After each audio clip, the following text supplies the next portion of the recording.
Just need a little time. All right, and we are on an all-new Maxin TV Hotel Disruptors episode 2. I have a real studded star lineup here. We've got Bruce Jordan, who's the host of Management Do's and Don'ts. Thank you so much for joining the show. I have David Mignano, correct? We'll go with that. Good enough. Close enough. There you go. I can't spell. I don't know. The producer of the hit podcast show, No Vacancy. Really glad to have you. Thank you so much for joining. Thank you for having me. Oh, we got a special guest too.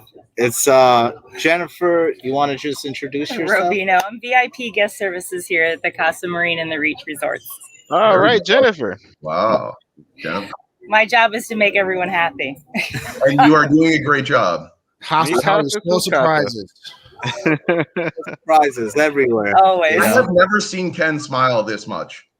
That's because he's on vacation now. There you go. That's what. There you go. And we have Ritu Rani, who is my new favorite Floridian, who is on the National Commercial Chair of the Asian Real Estate Association of America. She's the president-elect 2021 of Greater Miami Council Treasurer, Nice. and she is the owner. She is the owner of the AREAA Group International. Thank you so much. Welcome to the show. Thank you. And we have from what I found, it's somebody's birthday today, correct? Whoa, whose birthday? Who could that be? We have no idea. I need to sneak out so I can All right, finish. thank you. It was nice to meet everyone. I have Nice to meet you. Same here. Nice to meet you. Thank you, Jennifer. of course Whose birthday is it today? Can you tell everybody how old you are? 6. Oh my God, that is awesome, right? Keep them that way. That's when they love you the most. I know. Right? So I think what we should do is we should sing her happy birthday. I think that's what we should do. Definitely. Man, let's do it. That'll work. You ready? 1, 2, 3. Happy birthday to you. Ken, I can hear you. Happy birthday to you. Happy birthday, Ken's daughter. There we go. Happy birthday to you. Happy birthday. Get some cake. There you go. And cake coming. Okay, Dave's got to sit down. All right. So number one, Ken, very nice shirt. Really good. Oh, yeah, you guys like it? Nice. Where's mine, Max? Yeah, Gotta work on it. We all Yours is need in the to mail. be rocking This is in them. the mail. So let's get started. The time is short, so I guess let's start with David. I wanted to ask you about current hotel processes because we are going to talk about a lot of things about what's wrong in hotel management. And so, David, is there any current processes done in hotels today that are hurting them from an efficiency standpoint?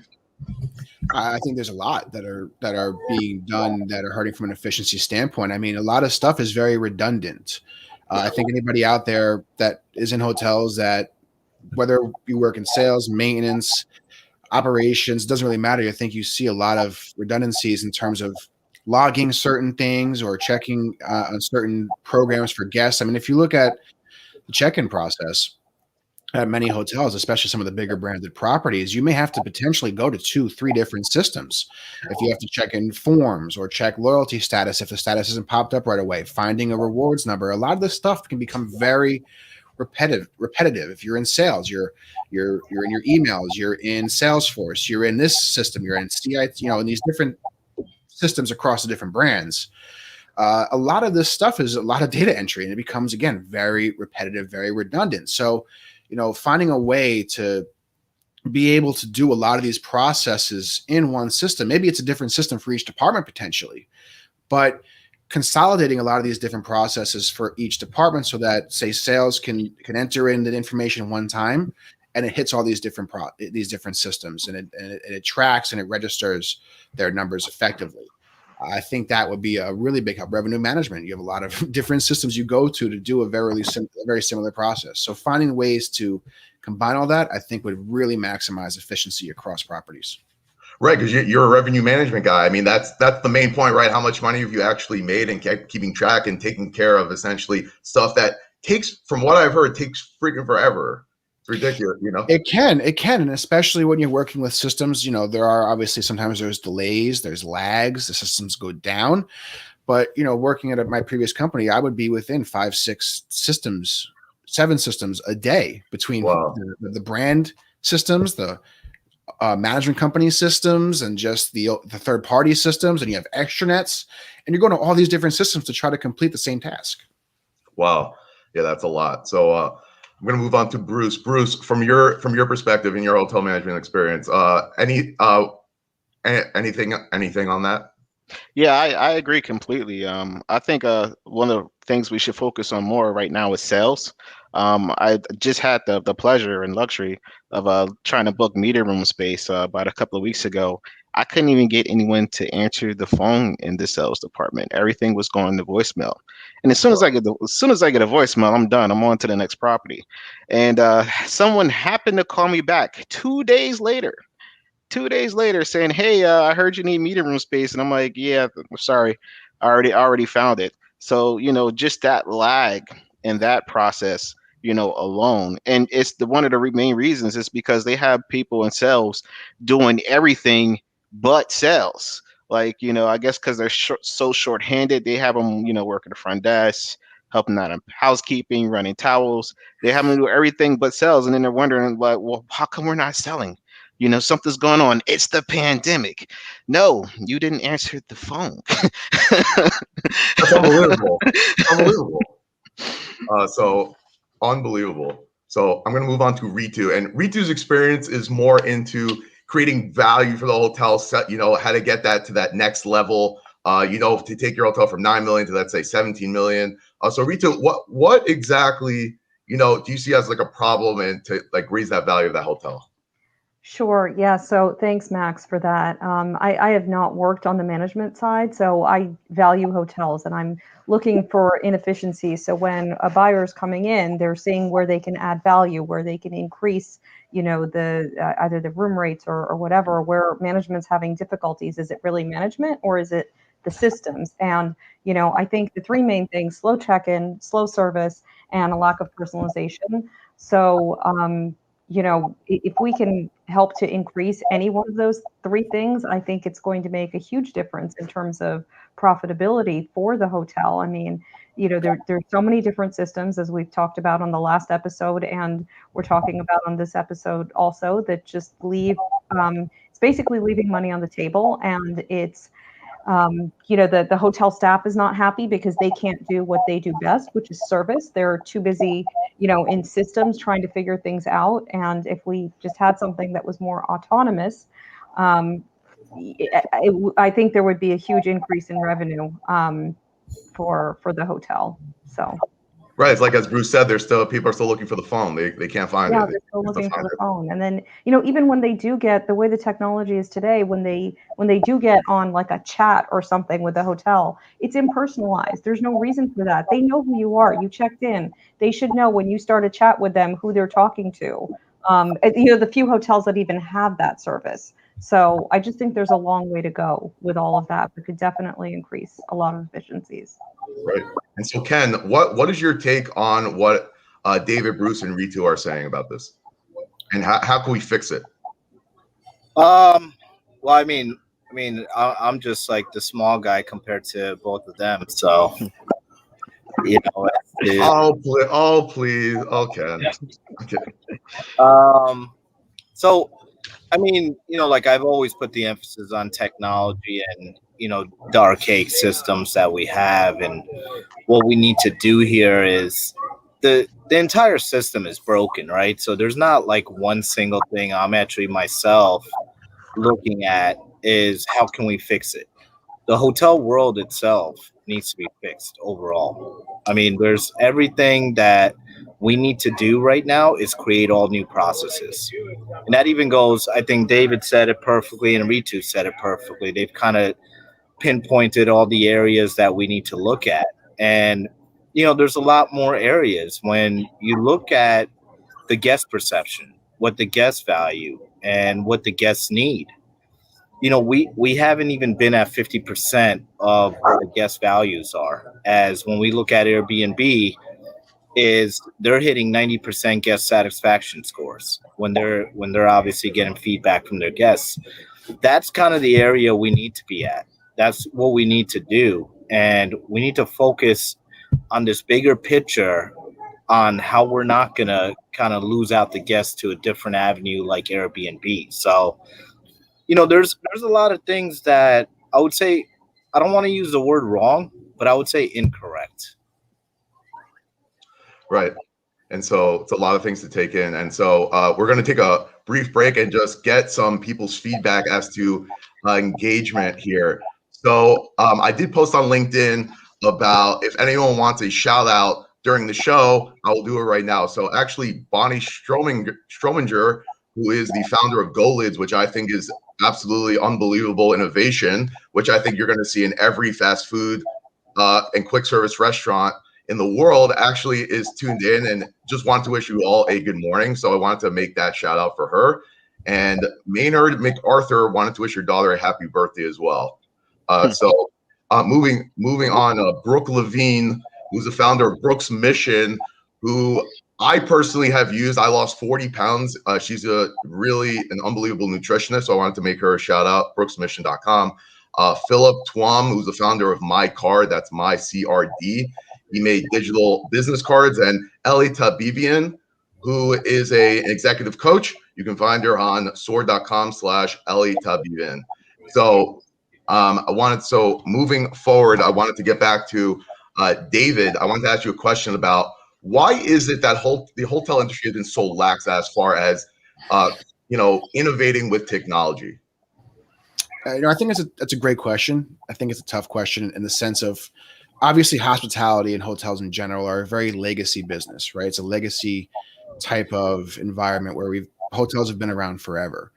And we've seen such rapid advancements in technology over the last 5, 10, 15, 20 years that, one, it's hard to keep up with, especially for a legacy company. But two, I think there's been a heavy focus on increasing technology from the guest-facing standpoint, right? So we've seen technology increase in the sense of apps and mobile check-ins and smart TVs in every single room and other things around the property or other ways to enhance that guest experience. And that's really been the main focus. There's also a certain amount of monetary cost to that, and it becomes very expensive to really update a lot of these systems frequently and efficiently. So when you look at the back of house systems per se, so your PMS system, some of the other systems that you're using, I think hotels have either consciously or unconsciously made the decision to focus on the guest experience first and saying, okay, our PMS system from 30 years ago, it still works. We'll get to that later when we have more time, when we have more money. And I'm talking pre-COVID. So I don't think it's been a situation where they've intentionally neglected it, but it's been more of a situation where it's grown so fast and so many things have come in such a short amount of time that they've been focusing on the guest front-facing experience first. At the same time, you have a lot of companies that are developing systems. So you have TravelClick, you have Star, you have all these other companies developing different systems that do what you want to do. It's almost like outsourcing, right? So why would I develop it if I can just pay somebody else to do it and probably at a better cost? But the price of that is, again, the fragmentation of different systems being needed to accomplish the same goal. Yeah, I remember there's a lot of big national brands, not necessarily hospitality, but I think they're still using a POS system from the 1980s, if I can remember. There's a major hotel brand that their entire front office experience is older than I am. So, like 20 years old? I'm 33. So, yeah. So, but the point being, and as far as I know, there's really no mindset to update that anytime soon. And again, part of that is because it works, right? The cost and the time and the risk of changing an entire company system over like that is very high. And I guess at this point, they haven't found the need to invest that time into it and then invest those resources just yet. Got you. That's really great insight. And so I wanted to ask Bruce, Bruce, do you feel, in your expert opinion, that the hotel industry really does need an overhaul as far as incorporating technology sooner than later? Not really, because this is the thing. I mean, you're talking about companies that haven't changed their, their documentation process and procedures for like over 30 years. I one hotel, my legal storage bill was $36,000 a year, and that's not even including the labor that I would. Anyone knows what I'm talking about if they've been audit pack surfing. Okay, going through 1,000 different auto packs, trying to find one $30 receipt for a chargeback and spend like $100 in labor to do so. So, and you're talking about, something that can be stored on one little flash drive. That $36,000 could have been stored on a $50 flash drive. So, they haven't changed their policies and procedures in over 30 years. And even the newer companies that are coming out, they're just adapting what they had before from the old hotels that they used to work for. So yeah, you're never going to see a lot of change immediately when you're implementing those type of systems and those type of procedures. But the good part is that there's so many options out there in technology now. They don't know what to choose. They don't know what's going to benefit them. They don't know what's going to work. So they're going to just stick with what works. Okay, you know what? We've been using Opera forever. Opera works. Let's stick with it. And what does Opera do? Like, hey, they're going to buy it anyway. They're going to keep buying our maintenance contracts. Why are we going to change it? Let's just roll with it. So yeah, there hasn't been enough challenges. Whenever you have a little friction, you're always going to be able to create the environment that you want as far as advancement.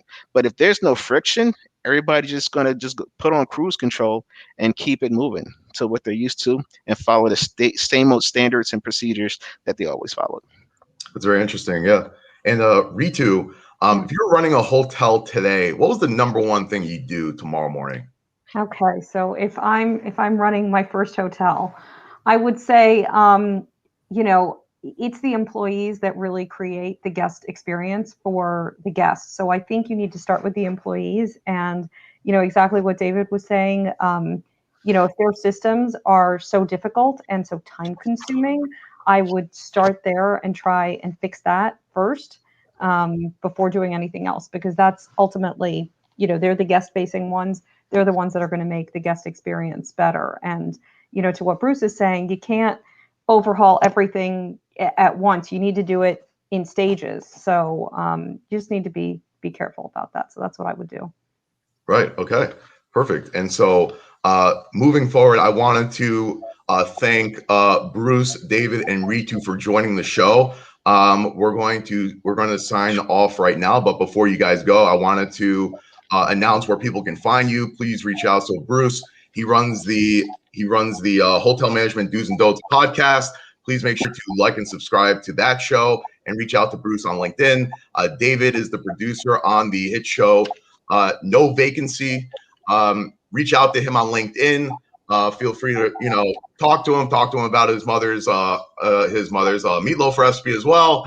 I'm sure he'd love to speak to you about that and how he has anti-aging, unbelievable things to look amazing. And so, David, again, thank you so much for joining. And Ritu, she's a part of too many organizations to name, but please feel free to reach out on LinkedIn. You'll see her. And again, thank you guys so much for joining. Thanks, Max. Bye. Thanks, Max. Appreciate it, Max. Thank you. So, Glenn, I just wanted to get your take on what David, Bruce, and Ritu had to say. Here's the thing, right? Like, we have all these issues going on. I think Bruce said it best when he said these processes in hotels right now are costing us labor. They're obviously costing us tremendous amount of labor. Like, one chargeback that's about maybe $50, $60 might cost us $100, $200, $300. We might not even have it to the point they can't find it, but they've already spent the time to look for it. And then at the end of the day, we're paying labor for really what? And this is exactly where technology does come into action. And this is where 𝐷𝐢𝐿 itself comes into action, because we've been following these processes for 50 years and none of them, zero, have actually worked. If they worked, then we wouldn't have turnover percentage. We wouldn't have 68% guest satisfaction scores. We wouldn't have to change all the items that we have to repeatedly change, but they don't really benefit a lot of different things. They only focus on one set of area, where we need to focus on the whole picture right now. And I think that's the biggest issue we have. That's very, very interesting. And so moving on to our next segment, I did mention before I put on a LinkedIn post asking people if anyone is interested in coming on the show to ask Ken his question. And we have two wonderful people who are going to join us, Will Slickers and 𝐃𝐚𝐯𝐢𝐿 𝐉𝐨𝐫𝐝, both media personalities. I'm going to bring on the Slick man himself, Mr. Slick, I would say. Will Slickers is here. What up, guys? Host of Slick Talk. He's a big hospitality guy. I thank you so much for joining the show. Yeah, thanks for having me, Max. It's not Will Slickers, it's Willie Slickers. Nah. Ken, you're always giving me a hard time, man. Listen, the less feathers, the better for me. I can barely read, I'm joking. So, Will, thanks again so much for joining. I believe you have a question for Ken. Yeah, so Ken and I have talked a lot about this, but just from my experience in managing a hotel, the amount of checklists there are for the front desk and for all these other departments is kind of absurd. And so what are ways that hotels can efficiently cut down these checklists, these paper checklists that take away from the guest experience and from the overall professionalism of the hotel and front desk operations? So I've got two words, EV human, 2 words. Yeah. That, I think, and I've spoken to you, Will, about this, is that everything that I'm doing right now is not solely for my benefit. It's for the benefit of the industry. It's the benefit of every single hotel. It's the benefit of every single brand, every single employee, every single guest. I mean, we just have to change these processes, especially I've seen those checklists. I mean, just imagine a 3 to 11 front desk agent has to fill out a courtesy call, a departure call, a guest recovery log, a cashier audit log. Yeah. I mean, is this all necessary? Now, where does the interaction with the guest happen at that point? There's no interaction with the guest any longer. And that's where we want to simplify these processes. So now we can put the attention back towards the guest and the service aspects.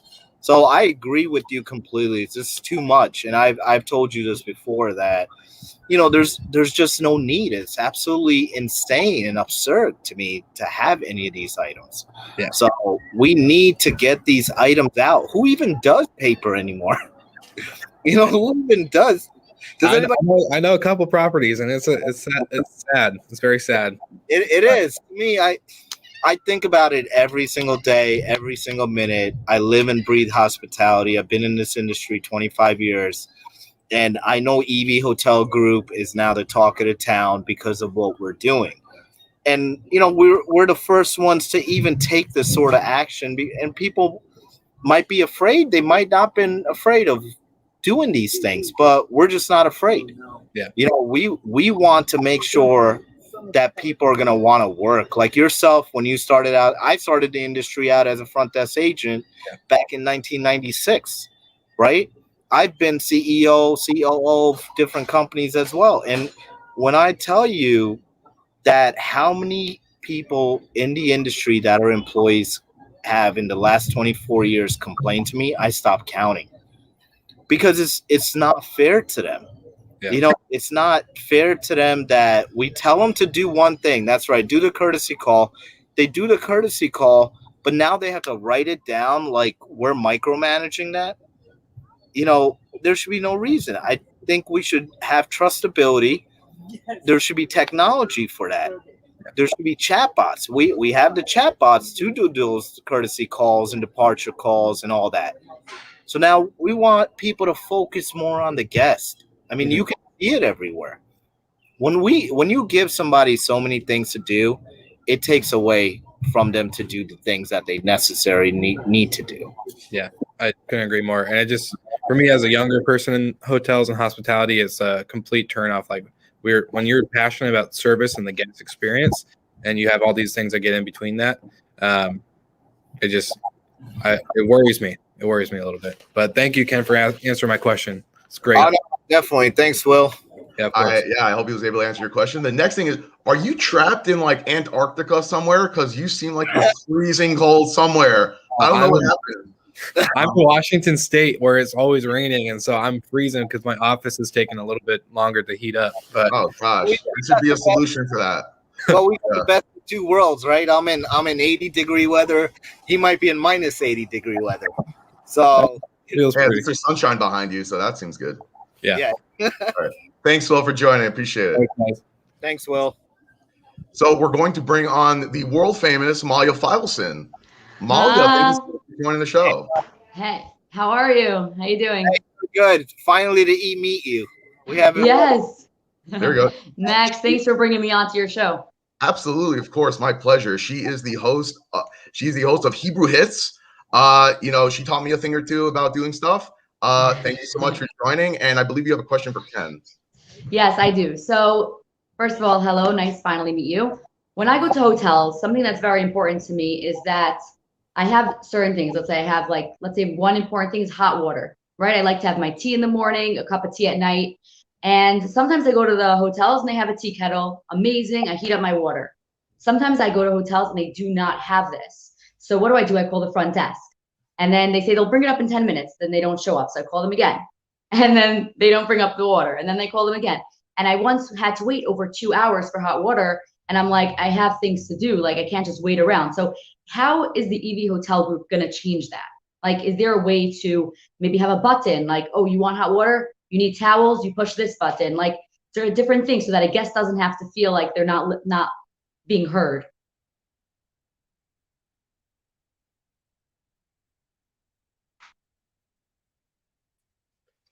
I believe Ken is frozen. Yeah, I think so. Did you hear my question though? We got like the Maxin TV logo in. The branding is there. It's so perfect. We're all good.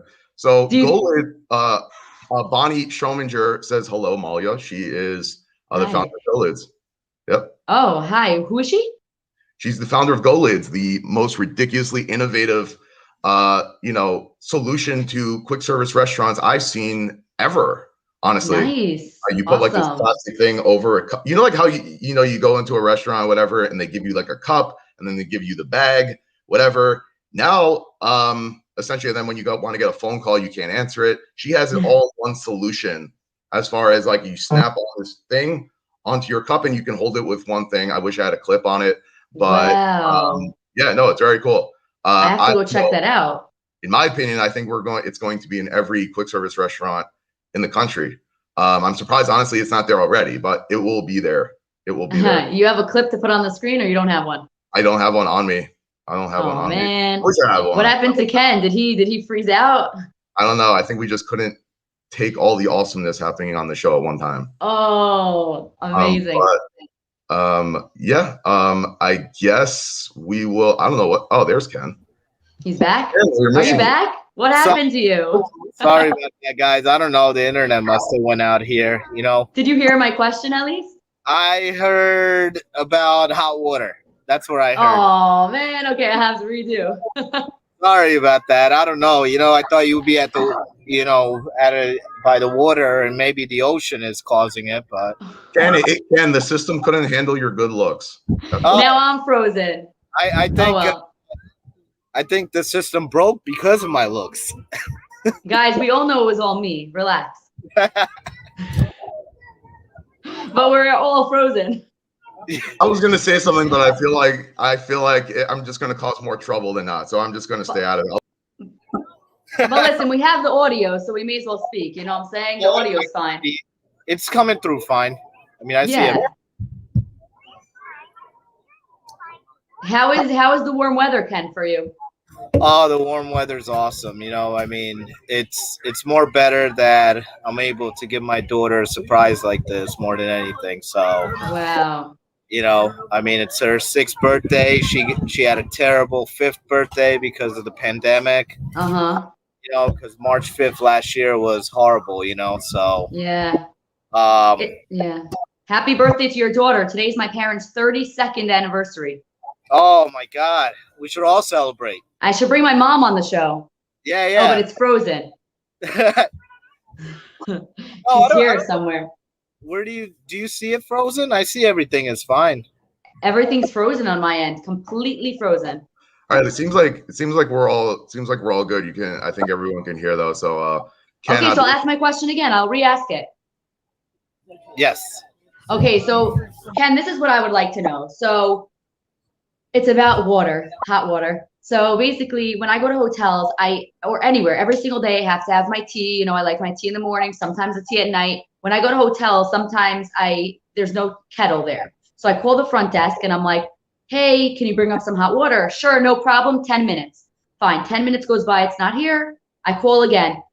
Hot water for this in this room? Yeah, sure, no problem, 10 minutes. 10 minutes goes by, and then I wait. I once had to wait close to over 2 hours for some hot water. And how can the EV Hotel Group actually change this? Because guests, you know, we want to feel heard and we want to feel like you guys are taking care of us. So if let's say there's not enough towels, or if we need hot water, maybe there could be like a button we could push. Oh, you want hot water? You go here. You want towels? You go here. But how can you guys change it to make it more, I guess, easier to get the things that you would like to have in the hotel? I think perfect question, and great question, by the way, as well, is hot water is one of the main topics of hotels, right? It's always that the day that you want a nice, fresh, hot shower, or you need hot water, like for yourself for tea, it's not there, right? It's Right. just there. You're so disappointed. I think that might land on the top 2 most disappointed things at hotels, that when you don't get hot water, you know? Mm-hmm. My thing is that how do we make